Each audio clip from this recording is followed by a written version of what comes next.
The Odyssey. This is the latest Christopher Nolan film. If you have not gotten a chance to go see it, please go see it on the biggest, loudest screen that you can. It's worth every penny. If you're going to pay extra ever in your life to see a film on IMAX or, large format scale, do it for this one. It absolutely deserves it. This is the first movie in history to ever be filmed using IMAX cameras only. Every single frame is shot with an IMAX camera. I had high expectations for this film. I really did. Like, the trailers were really good.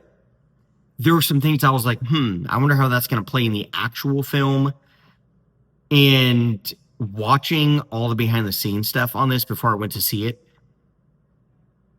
it was like movie magic. I was so excited to see how they brought this to life. And specifically, a sequence that stuck out to me was the Cyclops scene.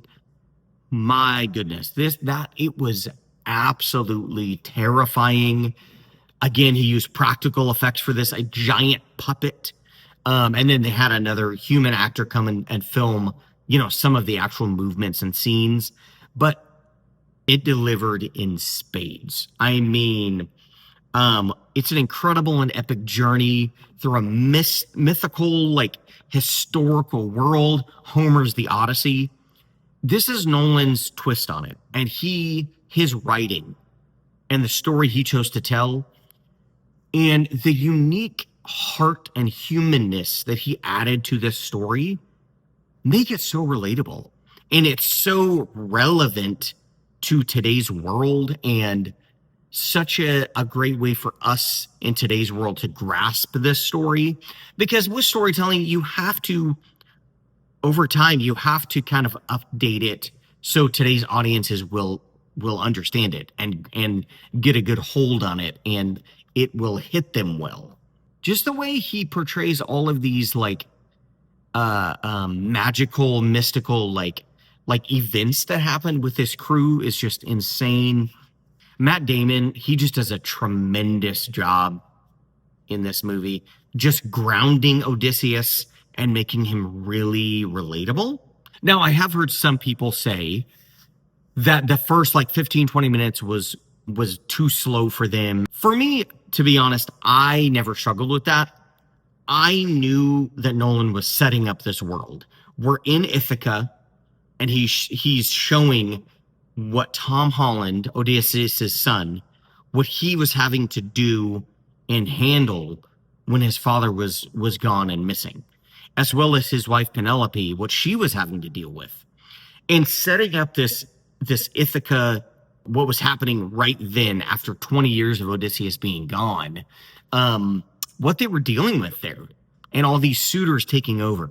Speaking of suitors, Robert Pattinson plays the pretty much final boss suitor in this, and he just does a great job of being absolutely terrible and an awful person that just is a snake and just kind of tells people what they want to hear because he's trying to manipulate and get his way into being the king of Ithaca. This film too has so many horror elements, and after seeing, especially when they go to meet Cersei on this island, which she's like a witch. Especially after that scene, it made me really excited for Nolan to someday tackle an actual full-on horror movie, because the way he handled the horror in this movie, oh my goodness. This was absolutely unsettling, unnerving, made you really uncomfortable.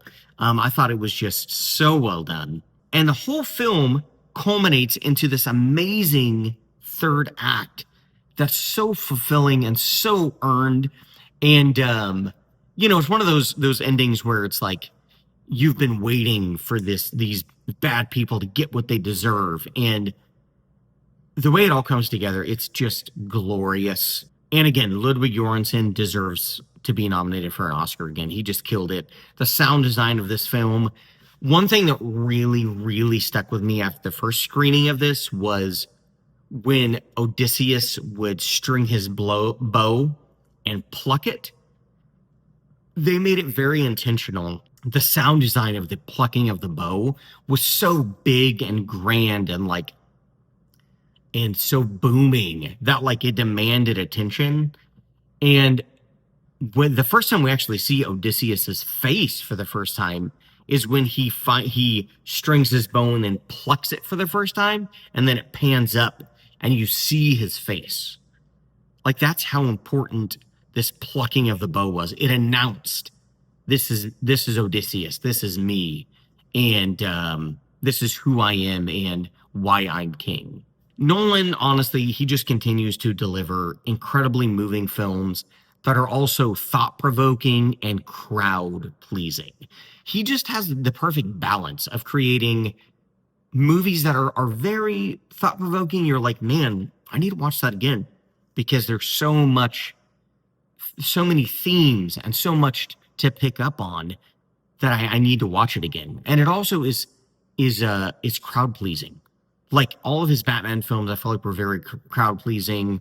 And The Odyssey may be one of his most accessible films. It's pretty straightforward, like historical epic, and you can follow along with like what's going on pretty easily. But it's so crowd pleasing too that it's just so good. But yeah, if you have not seen The Odyssey yet, definitely 100% go do it. It's my actually my number one movie of the year so far.